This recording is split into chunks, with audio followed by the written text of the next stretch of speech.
everyone, and welcome. I'm Marge Schneider. I'm David Schneider, and today we have Joe Naylor on the camera. Yes, and we are the hosts of the very first broadcast of Meet Your Neighbors. Today we're on site in the awesome Branford Community Garden, which later will take you a tour to show you how beautiful and all of this produce is growing here. And we have the privilege today to be with three exceptional people in our community. We're here with Connie Drysdale, one of the founders of the community garden, Carol Sohnlein, who's the president, and Melaine Tchaikovsky, who's the director of the Seed, Weed, and Feed program. So thank you so much for being with us today. Thank you for having us. Welcome. Connie, I'd like to ask you a question first. Okay. Fine. As one of the founders, when and how did the community garden get started, and also what were some of the initial goals? So in 2008, right in the midst of the big financial crisis, a group of people in Branford got together, and basically we wanted to brainstorm some ideas to help our neighbors, because we knew that a lot of our neighbors in Branford were suffering. So we all met at Orchard House and spent a couple hours just going over ideas, and at some point I said, why doesn't Branford have a community garden? There are so many community gardens along the shoreline. Why doesn't Branford have one? Nobody could answer that question. So I said, I'll start one. Oh, that's fantastic. I had never started a community garden before. I don't consider myself an expert gardener, but I fortunately was able to pull together some very expert gardeners, two of them which are sitting next to me. That's so wonderful. So in 2008, we started meeting at my house. I, at the very beginning, went to Unc DeRoss, our first selectman, and asked him for some suggestions of people I could recruit in this effort. He put me in touch with two very important people. One was Eunice LaSala, which everybody knows. She's probably involved in every volunteer effort in Branford. And the other was Alex Paluzzi from Parks and Rec. And Alex brought together many, many resources. So 2009 was our first growing season. We did a lot of work over the winter, and by the spring we were able to offer plots to the community. That's great. Fantastic. How about, so we really covered the goals too, of course. So in terms of fruition of a project, they normally say it takes a village. So did it take a village? And in this case, and also who were some of the active supporters, and what kinds of services did they provide? Well, I was very naive going into this, and so I started knocking on doors, asking people for favors, and you're right, it does take a village, and the amount of community support that we got was just amazing. Oh, that is so wonderful. I can tell you some of the people who helped us. Chris Guolo Engineering for free did our surveying. We had a guy with a tractor, Steve Duhamel, who came, and this used to be a school playground. Yeah. So there was no soil here, and he with his tractor prepared the soil. Let's see, I've got other people, a little cheat sheet. The Branford Land Trust went into some of their property and cut down the cedar posts for our fence. Lonnie Reed, our representative, was able to get us 2 grants.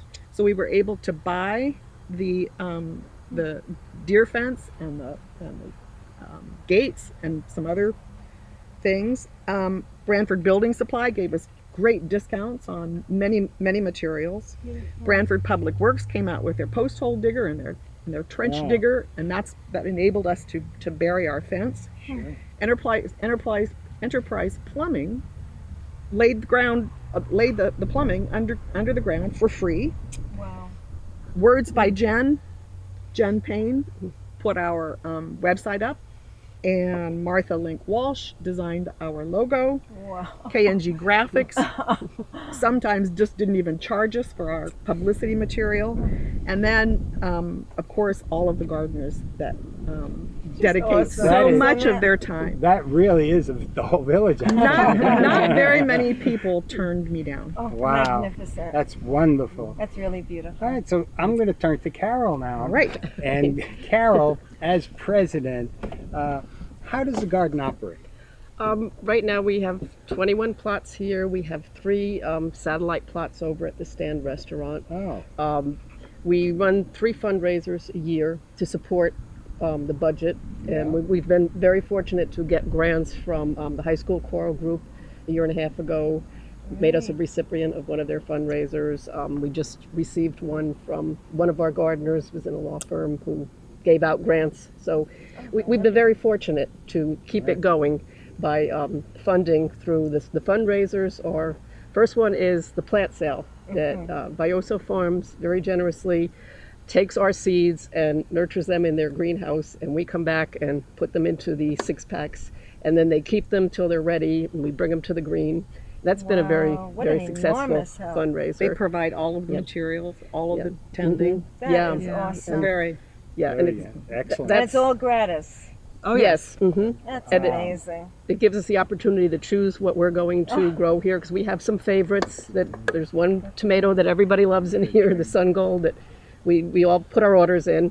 Our second fundraiser is our produce sale, which is usually in August, and that's our biggest one. Okay. We partner with Branford Garden Club for some of these fundraisers, or they send ladies to volunteer to help us. So that's another feature of our fundraisers. The produce sale is the big one, but we always have flowers, and the Garden Club ladies help us by arranging them and doing these beautiful arrangements. You know, because Yeah, you're one of them I who've actually done love it. helping. We yes. also run a bake sale with that. And the last fundraiser, which is coming up the end of September, is under the tent with the Branford Art Group. We do our flowers, we do our produce, what's left that time of the year, and we do coffee and a big bake sale. Wow. And we've had tremendous support from the community on all our sales. So the village That's- never left. And no. And our gardeners, when they sign on, that's their obligation is to participate in at least 2 of the sales to help raise the funds Oh. and to participate in I work didn't know days that. here. That's great. Yeah, and actually the fundraisers are more fun than anything. It's a big social event for us, so we is. really enjoy it. Yeah. So you answered most of the next 2 questions that I had, except for a part of it was what are some of the costs that are involved, some of the significant ones? Our most significant is liability insurance. Okay. You know, that's significant, something we need obviously to protect all of us.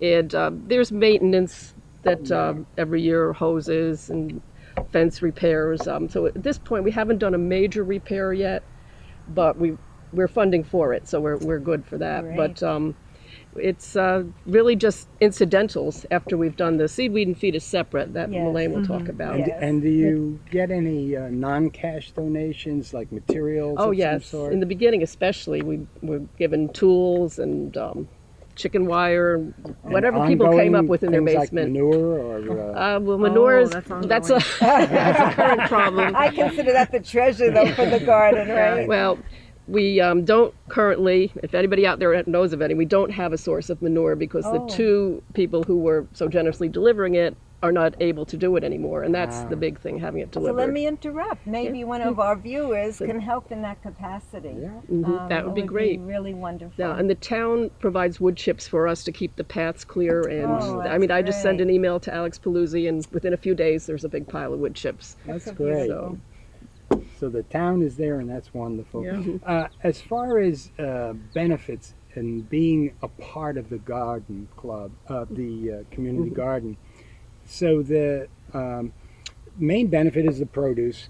But besides that, what other benefits do people who participate get from this? Oh, The good feeling you get out of it. yes, Yeah. absolutely. So right. It's a very social group. They support each other. We help each other. I mean, if somebody's having trouble with their plants, everybody will come over and give an opinion and try to help. The one things I enjoy most coming down here is one, seeing the other gardeners, but just walking through and seeing what everybody's doing, because everybody does something different. There's some success, some failure, and every year you come away with, I'm going to try that, what I that know. person Yeah. did. Yeah. And I think I there's know. sharing amongst you too. As Oh, No, it's there. yes, it's a very Yeah. diverse group, and I've had a chance to meet some really wonderful individuals that It's I so wouldn't wonderful. have otherwise. That's great. Well, thank you. Yeah. So now, Melaine, we come to you. Oh. So Connie had mentioned to us previously that her background was in molecular biology, but she referred to you as the gardening expert. But she also gave you another title that gives me a chuckle because it's quite a title to live up to. But knowing you, Melaine, I know you live up to it. But She calls does. you the gardening goddess. It's only because of the hat. So can you please share with us a little bit Yes. about your background and how it related to gardening? Well, I grew up in a dairy farm in northeastern Pennsylvania, and we always had a large garden. And I have a distinct memory of following my grandmother down the row. She was drawing a furrow in the ground, and I was planting the beans. So, maybe I was 5, 6, 7 years old. So we're pushing 50 years now Wow. that I've been gardening. So not always over the years, but when I could, I put in a garden wherever I was living. But it sounds like it's based with such love and connection. It was. I mean, you took me off of the farm, but you didn't take the farm out of me. Yeah, it was no, always and there. I'll tell you, Melaine, one of our daughter-in-laws has the same exact background. Yeah. And she works in New York City, but her background is on a dairy farm Yeah. in PA. Yeah. Oh, wow. And she's so connected to Yeah. that part of her life. So, as director of the Seed, Weed, and Feed program, what are the goals? The goal of the Seed, Weed, and Feed program is to provide fresh, organically grown produce to both the Branford Food Pantry, which is a service to only residents of Branford who are in need, and we also provide produce to the community dining room, which is in Branford, but it serves people from towns along the shoreline. And they also have a takeout service from there, and they have home deliveries to shut-ins. I think Connie's helped with some of those home deliveries to I'm a shut-ins. backup driver for Oh, the Right. that's so great. substitute driver for And the those are dining room. mostly Branford or maybe even North Branford. Mostly Branford. Yeah. Mostly Branford. Yeah. So that's our goal, is to provide this produce. Yeah, it's that so, that in many ways we try to grow stuff here that they can't get in other ways. So, for example, at the food pantry, where both of you volunteer, Yes. it seems to me that you can get maybe from the Connecticut Food Bank carrots, yes, potatoes, the the staples. So we've made it a point here at Seed, Weed, and Feed to try to grow those things that you can't get as readily. So that's why we grow a lot of the greens, Swiss chard, kale, many different varieties of lettuce, leeks, things that just won't come from elsewhere. It's fabulous. And as a volunteer of the pantry, I can tell you that people are so excited when it comes in. It's so beautiful. They truly appreciate what they receive. They do. So how extensive, Melaine, is the program, and what are some of the details of the operation? Well, we have a roughly 1,000 square foot plot, and it consists of 8 raised beds that are, hopefully we'll see in a little while, they're lined in wood, and there's an irrigation system. That's not how we started No. 10 years ago. We've come a long way. How new is that irrigation The irrigation, basically one of the community gardeners last spring, not this spring, but the year before, she said, wouldn't it be nice if? Wow. And then she said, and I'll install it. So she did, with help from other That's volunteers. And it's made a tremendous difference in terms of being able to take care of the gardens. Absolutely, yeah. And aside from you, who does all the work? Do you have a lot of volunteers? Do you have enough volunteers? Are the youth involved? Okay, so many members of the Branford Community Gardens volunteer, members of the Branford Garden Club volunteer, and members of the town, like the two of you, volunteer. People who just maybe had a garden in the past and just want to keep, like the program, want to keep their hands dirty, keep their hands dirty. Right. Or maybe people who they want to learn something more about gardening. Maybe because then they can extend it to their own home or take on a plot here. Yes, absolutely. And yes, we do have some youth involvement. We have in the past offered community service hours for the Branford High School students. Great. My son did some of Oh, those. that's great. One of the gardeners here, her daughter, she got almost all of her community service hours by that's working here at wonderful. Seed, Weed, and Feed and at the sales. So that is an option. It gets announced every year at the high school that if they want to come work, they can. Excellent, Yeah. excellent. So, Melaine, do you have any plans or visions to improve the Seed, Weed, and Feed program? Well, one of the things I'd really like to do to improve the program, well, there's two things. One is we always can use more volunteers. And if you are interested in volunteering in any way, you can just go to the Google Branford Community Gardens, and there's an email address, and you can send an email and say, please put me on your volunteer list, and I will do that. And the other way I'd like to improve the garden is I've been doing this for 10 years now, and I think we could use a new infusion of ideas and energy.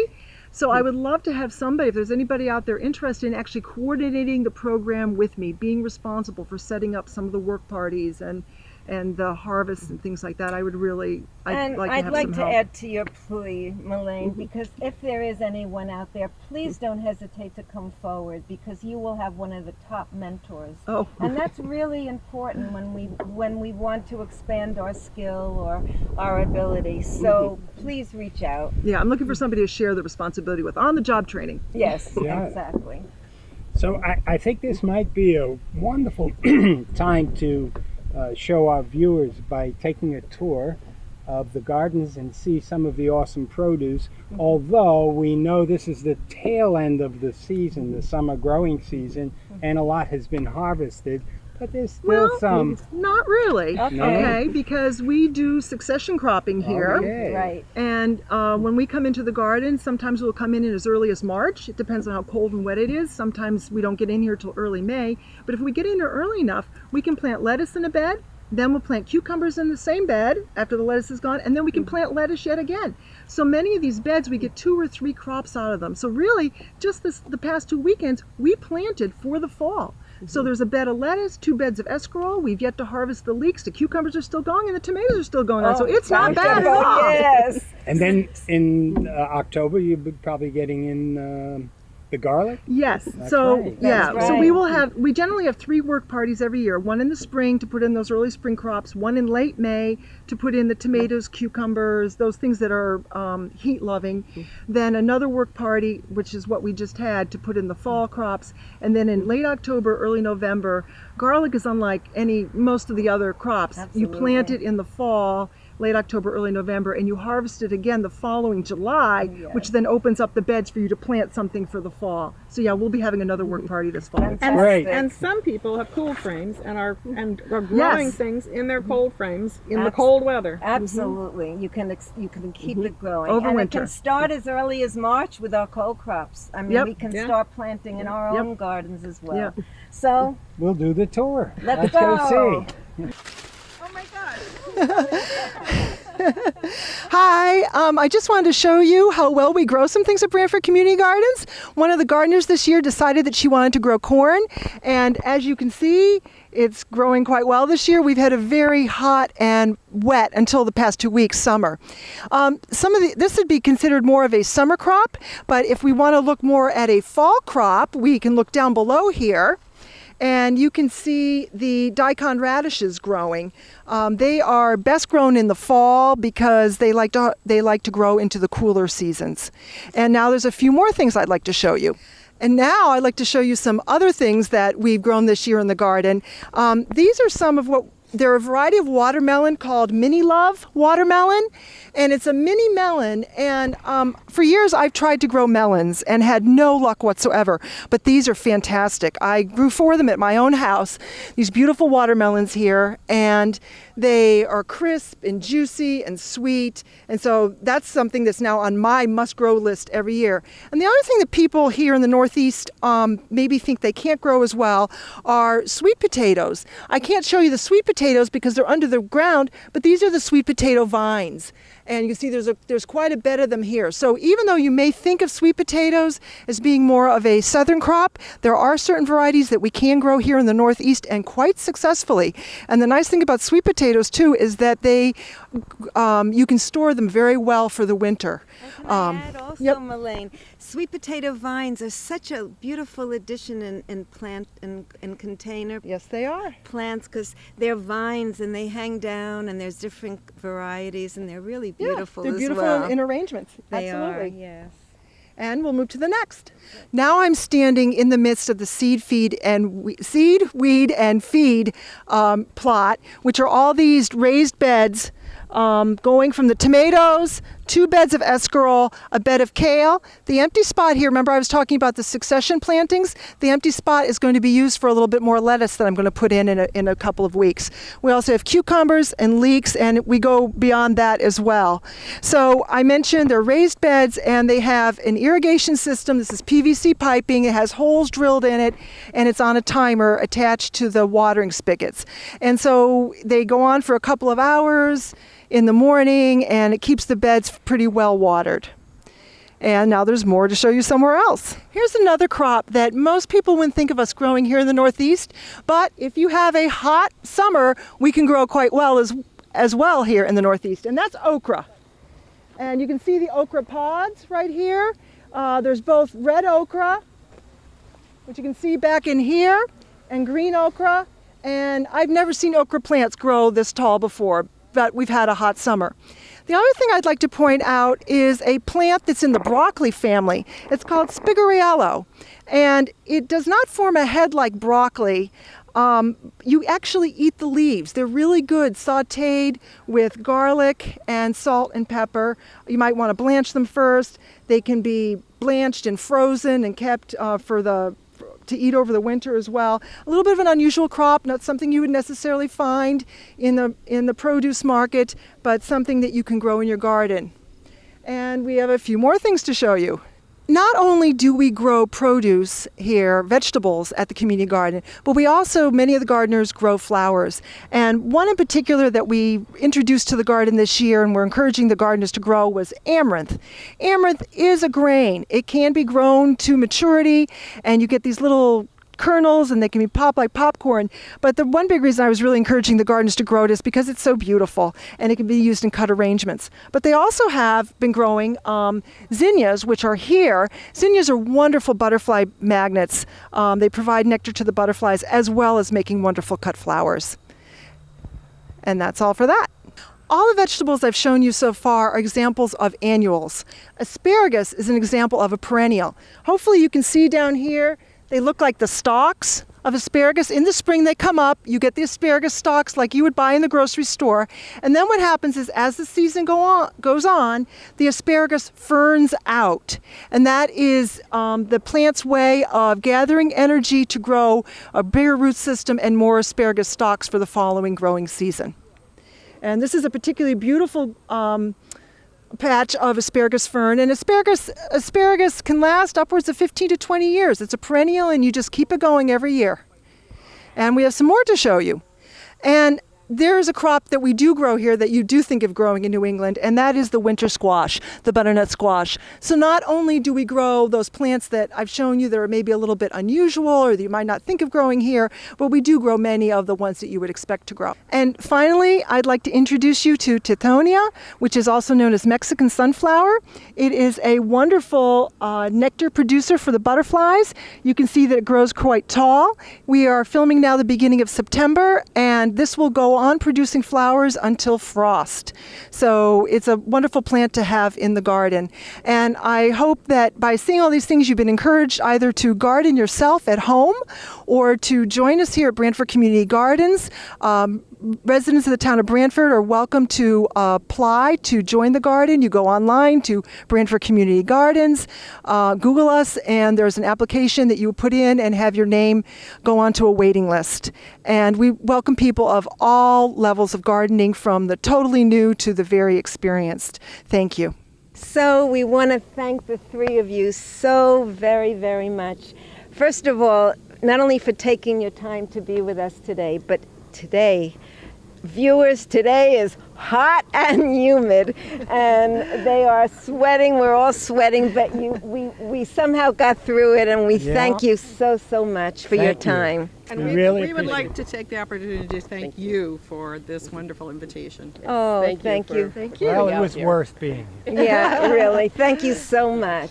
Bye-bye. Happy gardening. So, Marge, Yes. just a word to our viewers. Please. If you have any questions, any suggestions, including suggestions about people who you'd like to see us interview, you could get in touch with us by emailing at Marge, M-A-R-G-E, David, P-E-A-C-E, Marge David Peace @gmail.com. Yes, we really, really look forward to hearing from you because this is an extraordinary community with so many people.